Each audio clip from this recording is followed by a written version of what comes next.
போகிற கேட்டகரி ஜென்ரலாக ரியல் லைஃப்பில் யாரா நல்லா நடிக்கிறேன், என் சொந்தக்காரங்களாம் செம்மையாக நடிப்பாங்க. அதை தாண்டி நம்ம ஆன் ஸ்க்ரீனில் பார்க்குறப்போ இவர் நம்ம சொந்தப்பா அப்படின்ற அளவுக்கு ஒருத்தர் நடிக்கிறாருன்னா இப்போ வரப்போகிறவரை கண்டிப்பாக சொல்லலாம். நம்ம பார்க்க போகிற கேட்டகரி அப்படி ஒரு கேட்டகரி, சிறந்த குணச்சித்திர நடிகருக்கான கேட்டகரி. இந்த கேட்டில் விருதினை வழங்க இயக்குனர் லிங்குசாமி அவர்களை மேடைக்கு அன்புடன் அழைக்கிறோம். லிங்குசாமி சார், இந்த விருது யாருக்கு போக போகுது அப்படின்னு ஒரு வீடியோ பார்க்கலாம்.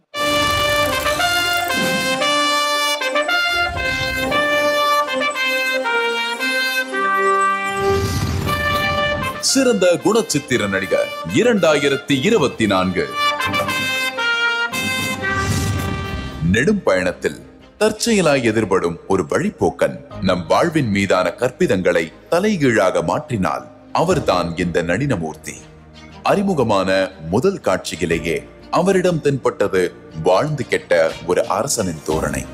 ஆனால் குணமோ அதற்கு நேரெதிராய் கடைந்தெடுத்த வெகுளித்தனம். நானே தானே நன்னே தானே நன்னே தன்னே நன்னானே. கூத்தனும் மாய உலகில் ஆள், அம்பு, சேனை கொண்ட கர்ண மகாராஜா, நிஜ உலகில் வறுமை துரத்தும் ஒண்டிக்கட்டை எனும் இரட்டை மனநிலையில் அவர் வெளிப்படுத்திய பரிதவிப்பு படம் நெடுக பிரதிபலித்தது.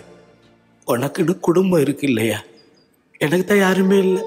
மொட்டை பையன், செத்த கூட ஒரு பையன் வர மாட்டான். எல்லாம் போன பின்பும் கொடுப்பதற்கு கொஞ்சம் பிரியம் இருக்கிறது என வழிநடுகிலும் அவர் இந்த அன்பின் சாலையில் செழித்து தழைத்தோங்கியது மனிதம். சாவின் வாசலை தொட்டு இழுத்து பிடித்து எடுத்து வந்த உயிரை இறுதியில் நட்பின் சம்பளமாய் தரவும் அந்த நளினமூர்த்தி தயங்கவே இல்லை.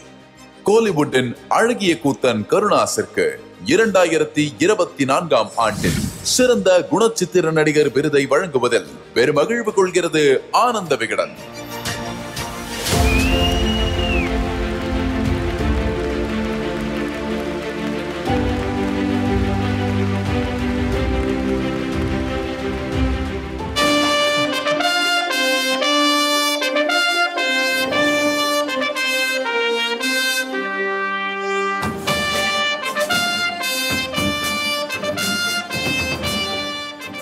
கருணாஸ்னா, பெரிய பெரிய வாழ்த்துக்கள்.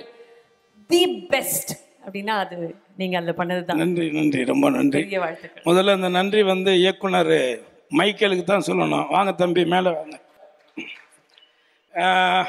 எனக்கும் விகடனுக்கும் 30 ஆண்டு கால தொடர்பு இருக்கு. நான் கல்லூரி மாணவனாக இருந்த காலத்திலிருந்து மாணவர் நிருபர்கள் அவங்கெல்லாம் ஒர்க் பண்ண காலத்தில் அவங்களுக்கு இசை கச்சேரி நடத்தக்கூடிய ஒரு கலைஞனாகவும், அதே மாதிரி சென்னையில் ஒரு கானா பாடகராகவும், ஒரு தமிழ் பாப் இசை கலைஞராகவும் நான் உருவான காலத்திலிருந்து அன்னைக்கே என்னுடைய படத்தை அட்டைப்படத்தில், அதுவும் ஆகஸ்ட் 15ஆம் தேதி விகடனில் பரிசுரம் பண்ணியிருக்காங்க. கிட்டத்தட்ட ஒரு ஞாபகம் சரியாக இருந்தால் ஒரு 163 படம் நடிச்சிருப்பேன் இது வரைக்கும். இடையில ஒரு 5-6 வருஷம் அரசியல் பண்ண போனேன். அது ஒன்றும் வேலைக்கு ஆகலை. இருந்தாலும் இந்த இடைப்பட்ட இந்த 163 படங்களில் 25 வருஷம் ஆச்சு. 2001 நந்தாவில் பாலா அண்ணன் என்னை அறிமுகப்படுத்தினார். இன்னைக்கு வரைக்கும் ஒர்க் பண்ணிக்கிட்டு இருக்கோம். இதில் முதன்னு அவார்டுன்னு ஒன்று இன்னைக்கு தான் கொடுத்துருக்குறாங்க. இத்தனை வருஷத்தில் நான் நல்லா நடித்தேனா நல்லா நடிக்கலாம்லாம் எனக்கு தெரில. ஆனால் 25 வருஷமாக இருக்கிறேன் இந்த இண்டஸ்ட்ரியில். நந்தா படத்தில் இதே சுந்தர் சி சார் என்கிட்ட சொன்னாங்க, லிஸ்ட்டு கொடுத்தாங்க, ஒரு நடிகர் ஆகிட்டீங்க, நம்ம பாடிக்கிட்டு இருந்தால் தின்னு கூப்பிட்டு நடிக்க விட்டாங்க. இங்கே யாரை பார்க்குறது என்ன பார்க்குறதுன்னு தெரில. ஏன் நம்ம அண்ணன் லிங்குசாமி அண்ணன் நம்ம பார்க் ஹோட்டலில் நீங்கள் அஜித் சாரை வச்சு படம் எடுத்தீங்களே, ஜி படம், அது கூட என்ன அண்ணன் கூப்பிட்டு ஹேர் கட்டிங்கெல்லாம் கட் பண்ணி எல்லாம் அழகாக நீட்டாக இருங்க, நீங்கள் கருப்பாக இருந்தாலும் கலையாக தானே இருக்கீங்க அப்படிலாம் சொன்னீங்க. நான் மறந்துருப்பீங்கன்னு நினைக்கிறேன். எனிவே இவ்வளோ தூரம் ட்ராவல் பண்ணியிருக்கோம், எவ்வளோ படங்கள் ஒர்க் பண்ணியிருக்கோம். இன்னும் சொல்லப்போனால் அதிகமான நேஷ்னல் அவார்டு வாங்கின இயக்குனர் கூட வேலை செஞ்ச ஒரு நடிகனாகவும் நான் இருந்திருக்கிறேன், நிறையா பேர் கூட. அப்படி இருந்தது எனக்கு இத்தனை ஆண்டு காலத்தில் இன்றைக்கி ஒரு முக்கியமான விருது. ஏன்னா இதில் விகடன் விருது நம்ம பெருமை சொல்ல வேண்டியதில்லை. ஒரே ஒரு நிகழ்ச்சியை மட்டும் சொல்ல விரும்புகிறேன். திண்டுக்கல் சாரதின்னு ஒரு படத்தில் ஹீரோவாக நடித்தேன். அது ஏன் நடித்தேங்கிறது இப்போ யோசிக்கிறேன். அன்னைக்கு நடித்தேன், கூட இருக்கிறவன்லாம் ஏற்றி விட்டான், அதை வேணாலும் நம்பி நடித்தேன். அப்போ நமக்கு என்னென்னா காமெடி பண்ணிக்கிட்டு இருந்தோம், பேசாமல் அதே பண்ணிக்கிட்டு இருந்திருக்கலாமே அப்படின்னு சொல்லி என் கூட அசிஸ்டன்ட் ராம்நாத்னு ஒரு பையன் தலையில நின்னா, வேண்டாம் சார், உங்கள் பழப்பும் போயிடும் என் பழப்பும் போயிடும், அப்படின்னு சொன்னான். பட் இருந்தாலும் என்ன பண்ணுறது, நமக்கு நடிகன் ஆகணும்னு ஒரு ஆசை இருக்குது. இப்போ காமெடியனில் என்ன பிரச்சனைன்னா, அதுவும் இங்கே நம்ம தமிழ் சினிமாவில் என்ன பண்ணாலும் ஜால்ரா போட்டுக்கிட்டே இருக்கணும், கூட வந்துக்கிட்டு ஏதாவது ஒன்று ஏற்றி விட்டுக்கிட்டு பண்ணிக்கிட்டு இருக்கணும். நடிக்கிறதுக்கான ஸ்கோப்பு கிடைக்க மாட்டேங்குதுல்ல.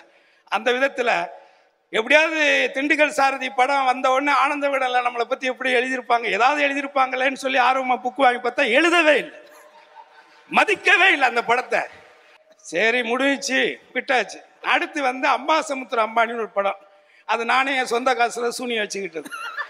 ஏன்னா அந்த படத்தில் பார்த்தீங்கன்னா ஆனந்த விகடனை போய் ஆர்வமாக ஒருத்தன் ஃபோன் பண்ணுறான், அண்ணே உங்கள் ரிவ்யூ வந்திருக்கு விகடனில் ரிவ்யூ வந்துருச்சுன்னு ரொம்ப ஆர்வமாக போய் புக்கை வாங்கி படித்தா நீங்கள் போய் கொஞ்சம் நடிப்பெல்லாம் கற்றுக்கிட்டு வாங்கன்னு எழுதியிருக்காங்க. இதுக்கு அவன் எழுதாமே இருந்திருக்கலாம் இல்லை?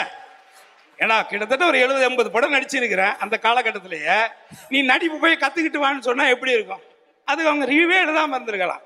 ஆனால் அப்படியெல்லாம் இருந்தாலும் கூட கடைசியாக இந்த 25 ஆண்டு காலத்தில் முதன்னு ஒரு அவார்டு முத்தமிழறிஞர் கலைஞர் சிஎம்மாக இருக்கும்போது எனக்கு கலைமாமணி விருது கொடுத்தாங்க.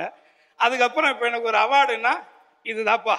ஆனால் இந்த அவார்டு யாருக்குன்னா இவனுக்கு தாப்பா, இதை பிடிப்பா நீ, இது இவனுக்கு தான். ஏன்னா இது வந்து இவனுடைய உழைப்பு, இவனுடைய நடிப்பு, இவன் என்ன சொல்லி கொடுத்தானோ அதைத்தான் நான் செஞ்சேன். அந்த கதையை வந்து அப்போ கொரோனா டைம் நினைக்கிறேன், நான் தோட்டத்தில் சிவகங்கை தோட்டத்தில் இருக்கும்போது தான் தம்பியை கூப்பிட்டு கதை கேட்டேன். கதை கேட்டுட்டு ஒரு இடத்துல ஒரு விஷயத்த கேட்ட உடனே தம்பி அப்படியே கிளம்பி போயிட்டு தம்மை போட்டுக்கிட்டே இருந்தான், அப்படியே சுற்றி அதுக்கப்புறம் திருப்பி வந்தான். அது எப்படி நீங்கள் கரெக்டாக கேட்டீங்க, அதை எப்படி நீங்கள் கண்டுபிடிச்சிங்க, இத்தனை வருஷமா நான் இத்தனை பேர்ட்ட சொன்ன யாருமே கேட்கலையா? சரி விடு, இதான் முறுக்கு வித்து சினிமா கற்றுக்கிட்ட அனுபவம், ஒன்றும் பிரச்சனை இல்லைன்னு சொல்லிட்டு. அதனால் அந்த கதையை கேட்கும் பொழுது நீ என்ன பண்ணுறியோ இதை அப்படியே நான் உள்வாங்கி பண்ணிடுறேன் தம்பி அப்படின்னு இதில் இன்னொரு கொடுமை, முதல்ல நடிக்கிறேன்னு கொண்டாந்து சொன்னாங்க, அப்புறம் நான் இல்லைன்ட்டாங்க, அப்புறம் வேற யாரோ என்னை விட நல்ல நடிகர்ன்ட்டாங்க. அவர் உண்மையிலே நல்ல நடிகர் தான், அதனால நம்ம அவர் மேலே கோபம்லாம் பட முடியாது. சரி அப்போ போயிடுச்சு. அப்போ என் பையன்கிட்ட என் பொண்டாட்டிக்கிட்ட சொன்னேன், நல்ல கேரக்டர் வந்துச்சு, இதில் எப்படியாவது நடிச்சு நல்லா நடிகன்னு பேர் வாங்கலான்னு பார்த்தா அதுவும் கைவிட்டு போயிடுச்சு அப்படின்னு நினச்சேன்.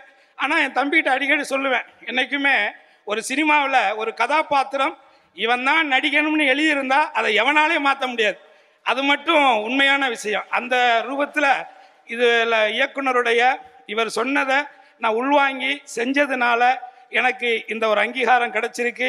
ஆகவே இங்கே வந்திருக்கக்கூடிய உங்கள் எல்லாருக்கும் இதில் இன்னொன்று ஒரு உண்மை இருக்குது. என்னென்னா அந்த காலகட்டத்தில் நான் ஒரு கானா பாடகராக இருந்த காலத்தில் இதே விகடனில் வந்து ஒரு ஆர்டிக்கல் வர்றதுக்கோ ஒரு செய்தி வர்றதுக்கோ, இதே அன்னைக்கு இருந்த கண்ணன், அதுக்கு முன்னாடி இருந்தவங்க, இதே சீனிவாசன் சார் எனக்கு நேரடியாகவே தெரியும், அவருக்கு நல்லா என்னை பற்றி தெரியும். ஸோ அப்போல்லாம் வந்து இவங்க விகட கவின்னு ஒன்று ஆரம்பித்த காலத்துலேருந்து நான் நிறையா நாள் போய் காவாடு காத்திருத்துருக்கிறேன் அங்கே. அதனால் இன்றைக்கி காத்ததில் எனக்கு சந்தோஷம்தான். நான் இன்னமும் அப்படியே தான் இருக்கேன்னு மட்டும் எனக்கு தெரிஞ்சு போச்சு. அப்போ எப்படி இருந்தேனோ அதே நிலைமையில தான் இன்றைக்கி நான் இருக்கேன், அது தெரிஞ்சிருச்சு. பட் இருந்தாலும் ஒரு வரலாற்று சிறப்பு மிக்க, அதாவது இதில் நம்ம பேர் எழுதுவாங்களா, இந்த கேரக்டரை பற்றி சொல்லுவாங்களா அப்படிலாம் ஏங்கின காலங்கள் எவ்வளவோ இருக்குது, அதெல்லாம் மறக்க முடியாது. இருந்தாலும் நான் ஏதோ ஃப்ளூக்கில் நடிகனான அப்படிலாம் யாரும் நினச்சக்கூடாது. என்னுடைய சின்ன வயசுலேருந்து கலை மட்டும்தான் எனக்கு மூச்சு எல்லாமே. அப்படி இருந்து தான் இந்த இடத்துக்கு வந்திருக்கிறோம். அதனால் சில பேருக்கு என்ன பிடிக்கும், சில பேருக்கு பிடிக்காது. அது கடவுளே பிடிக்கும், பிடிக்காத எவ்வளோ பேர் இருப்பான். அதுக்காக பிடிக்காதவனை நினச்சிக்கிட்டு நம்ம ஒன்று ஒப்பார் வைக்க தேவையில்லை, பிடிச்சவனை நினச்சிக்கிட்டு தோல் ஏறி போயிட்டே இருக்கணும். அதனால் எல்லாருக்கும் நன்றி, வாய்ப்புக்கு நன்றி. தம்பி உங்கள் 2 பேருக்கு நன்றி நன்றி நன்றி. தேங்க்யூ ஸோ மச்ண்ணா. ஒரு பெரிய கைத்தறல் கண்டிப்பாக கொடுக்கணும், ஏன்னா அவ்வளோ கதாபாத்திரங்கள். நீங்கள் ஒரு அழகான விருது. தேங்க்யூண்ணா, தேங்க்யூ ஸோ மச்.